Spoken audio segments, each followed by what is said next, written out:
प्रतिभा की रसोई में आज बनने वाला है घेवर। होली का त्योहार तो स्पेशल त्योहार होता है ना दोस्तों, और इस त्योहार में अगर घेवर ना खाया तो क्या खाया दोस्तों। घेवर खाने के लिए हमें जरूरी थोड़ी है कि रक्षाबंधन तक का हमें इंतजार करना पड़े। केवल 3 चीजों में ही एकदम परफेक्ट, जालीदार और बिना किसी मोल्ड का यूज किए हुए जैसे बाजारों में मिलता है, बिल्कुल वैसे ही तैयार करेंगे हम। कि अगर आप इसे घर में फर्स्ट टाइम भी ट्राई करोगे तो भी आपको लगेगा कि नहीं, ये तो मार्केट से ही खरीद कर हमारे सामने परोस दिया गया है।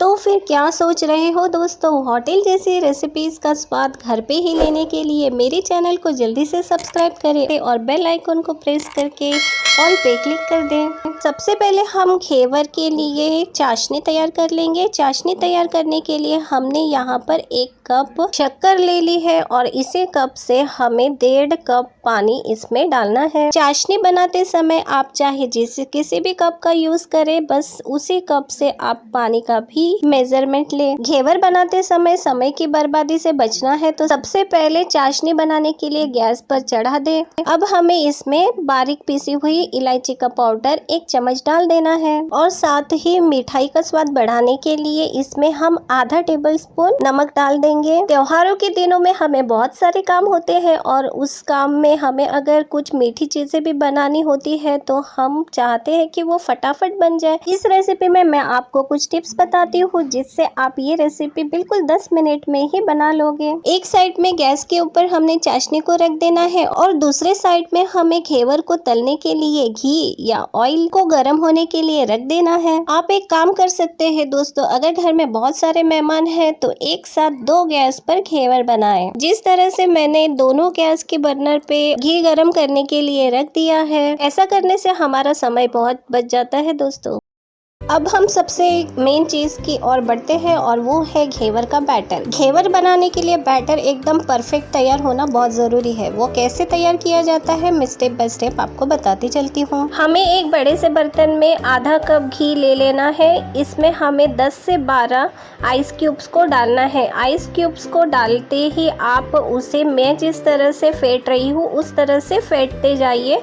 फेंटते हुए हमें इसकी एक स्मूथ सी क्रीम तैयार कर लेना है। ये क्रीम बहुत तुरंत ही तैयार हो जाती है दोस्तों, मैं बता रही हूँ ना आपको, हार्डली इसे तैयार करने के लिए आपको 1 ही मिनट का समय लगेगा। आप खुद ही देख लीजिए, मैं आपको सिर्फ बता ही रही हूँ, तब तक ये क्रीम भी बनकर तैयार हो गई। अब क्या करना है, हमें इस क्रीम में से जितना भी बर्फ है उसे हमें निकाल देना है। घी को इस तरह से फेंटना बहुत जरूरी है। अगर आप ये सोच रहे होंगे कि मैं घी को डायरेक्ट डालकर उसे बना लूंगी तो ये डिश बिल्कुल भी नहीं बनेगी। अब ये क्रीम में हम क्या करेंगे कि मैदा जो है हमने 1 कप लिया है, इसमें उसमें से आधा कप मैदा हम इसमें डाल लेंगे और तुरंत ही हाथ से फेंटते हुए इस तरह से उसे मिक्स कर लेंगे। ये प्रोसेस करते समय आप अपने हाथ का ही यूज करें तो अच्छा है दोस्तों। अब हमें इसमें 1 चम्मच बेसन डाल देना है। बेसन डालने के साथ ही हमारा जो आधा कप मैदा बच गया था उसे भी हम इसमें अब डाल देंगे और अब स्वाद के लिए चुटकी भर नमक। तीनों चीजों को अब अच्छी तरह से उसी तरह से फेंटना है हमें। और अब हमें इसमें फ्रीजर से निकाला हुआ ठंडा पानी डालना है। ठंडा पानी डालना इसमें बहुत जरूरी है। फ्रीजर से तुरंत पानी निकालकर आप इसमें ऐड करते जाइए। 1 कप मैदा के लिए आपको 3 कप पानी डालना पड़ेगा। आप जब पानी डालोगे उसे थोड़ा थोड़ा करके मिक्स कीजिए। जैसे हमने मैदा थोड़ा सा पहले लिया था, फिर बाद में हमने और थोड़ा सा मैदा लिया, बिल्कुल उसी तरह से आप पानी को भी ऐड कीजिए। और एक बात मैं आपको बता दूं दोस्तों कि आपको अगर मेरी होली रेसिपी रिलेटेड कोई डिश को देखना है तो मैंने डिस्क्रिप्शन में आपके लिए लिंक्स को शेयर किया है। उस लिंक को टच करके आप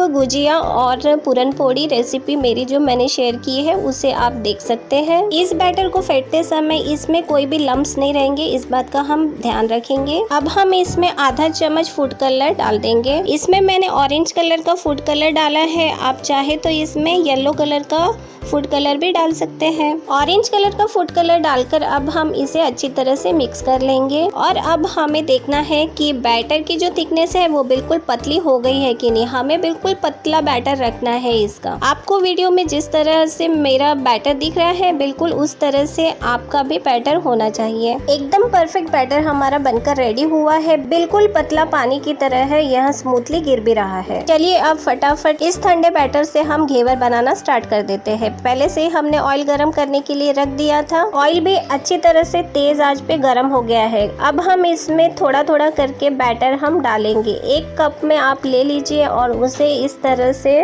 डालते रहिए। बैटर ऑयल में डालने के लिए हो सके तो पॉइंटेड बर्तन का यूज करें ताकि वो स्मूथली ऑयल में गिर सके। पहली बार बैटर को ऑयल में डालने के बाद सेकंड लेयर डालने के लिए आप थोड़ा सा इन बुलबुलों को कम होने दें, फिर सेकंड लेयर इसमें डालें। घेवर बनाने के लिए हमें डीप कढ़ाई जो होती है उसका ही यूज करना चाहिए क्योंकि इसका जो ऑयल है ये बाहर आता है। सेकंड लेयर डालने के बाद थर्ड लेयर डालिए और इस तरह से हमें इसमें कम से कम 3 to 4 लेयर्स डालनी पड़ेगी। घेवर को पकाते समय गैस की फ्लेम को फुल ही रखिए और फुल आंच पर इसी तरह इसे बिना कुछ किए पकाइए। जब भी बैटर को डालें थोड़ी दूर से डालें, कम से कम 6 से 7 इंच का गैप रखकर डालें। ऑयल का झाग जब थोड़ा सा कम होने लगे तब एक चाकू की सहायता से बीच में घेवर को गड्ढा कर ले ताकि जब ये घेवर पक जाएगा उसी चाकू से हमें इसे निकालने में आसानी जाएगी। एक घेवर को पकने के लिए 3 से 4 मिनट का समय लग सकता है। उस समय में आपका जो बैटर है वो बैटर ठंडा रहना बहुत जरूरी है। हर समय जब हम उसे इस ऑयल में डालेंगे तब उसे हमें ठंडा ही डालना है। उसके लिए हमें एक कटोरे में बहुत सारे बर्फ को ले लेना है। उस बर्फ के कटोरे के ऊपर हमारा जो बैटर का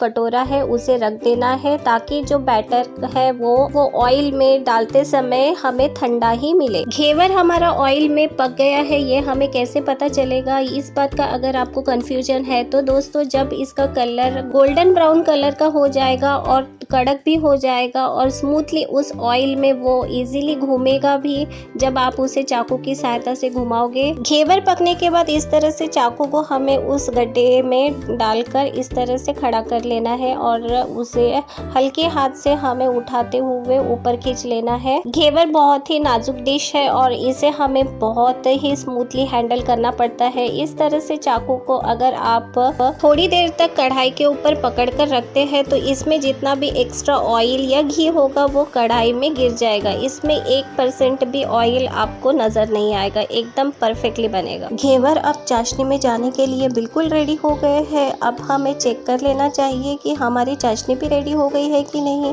चाशनी भी हमारे बिल्कुल परफेक्टली रेडी होकर तैयार है। हम उंगली से इस तरह से चेक कर लेते हैं। देखिए बिल्कुल ऐसी ही चाशनी आपकी भी बननी चाहिए। बने हुए घेवर को हमने 2 अलग प्लेटों में निकाल लिया है। आप चाहे तो इसे डायरेक्ट भी चाशनी में डालकर डिप करके 2 से 3 मिनट रख के निकाल सकते हैं, लेकिन हम इस तरह से नहीं करेंगे।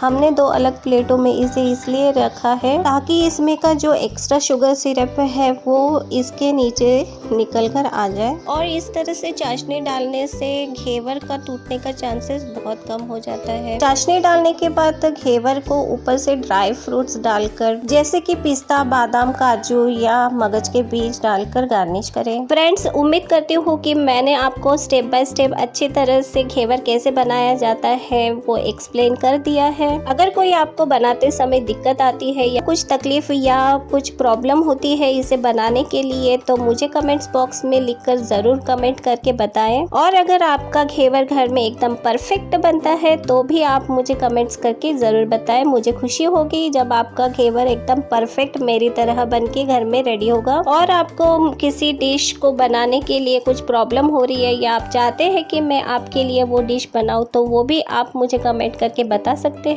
दोस्तों, अगर सही में आपको मेरी रेसिपी बताई हुई आपको पसंद आती है और आपको समझ आती है और आपको लगता है कि ये आपके लिए बहुत यूजफुल है तो प्लीज करके मेरे चैनल को सब्सक्राइब करना बिल्कुल ना भूलें। नई रेसिपी में नए स्वाद के साथ प्रतिभा की रसोई में फिर मिलेंगे। तब तक बाय फ्रेंड।